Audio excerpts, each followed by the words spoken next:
Texture. Everything that surrounds us is matter. Every type of matter has its own composition, structure, and characteristics. In addition to their physical and chemical characteristics, they also have visual and tactile properties. Texture is an outer surface of matter that we can comprehend visually by watching and tactilely by touching. In visual art, we primarily perceive it visually, but often we need to touch an object to understand it better. As we perceive this, we see texture splitting into 1. Visual, bright and matte, 2. Tactile, smooth and rough. The rough texture can leave an impression of harshness, inconvenience, and drama. Smooth texture leaves a sense of comfort, but it can also cause a feeling of sliminess, coldness. Different textures are experienced in different ways. Some of them are clear and visible to the naked eye, while others cannot be seen without auxiliary equipment, such as texture of bugs.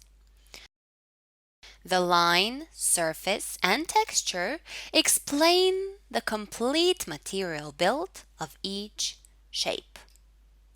How free the artist is in the presentation of the world around us, it is best shown in the examples from the history of art. If we look at the way texture is displayed, we will see a large number of variations. From the imitation structure, where the artist tries to show the objects that he paints as well as possible, for example in Dutch Baroque paintings, to the texture that is rich and dominant in the art informel. Texture as a mean of expression in action painting. In the painting of Edward Willard, The Suitor, the whole canvas vibrates with different textures. The picture shows everyday life in an unusual way, achieving a balance between two-dimensionality and three-dimensionality. If we look at the painting of the still life of Floris van Dyck, we see the incredible skill and ability of the artist to show the great richness and diversity of textures and objects on the table. From the details of the ties on the tablecloth, through glossy glass and metal objects, to the rough texture of bread, cheese, and jar. Each of these items is presented with such precision and reality that we have the impression that we can almost touch and take every object. The work by Jean-Auguste Dominique Ingres, The Princess de Broglie, shows a young woman's portrait in a lavish dress.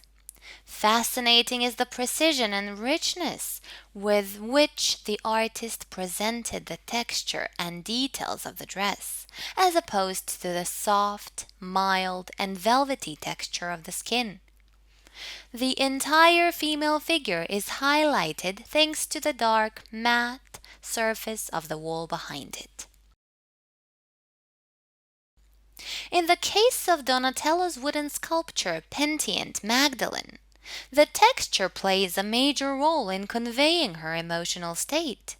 The remarkable wardrobe, her scruffy face, and tangled hair all show her suffering, repentance, and longing for redemption.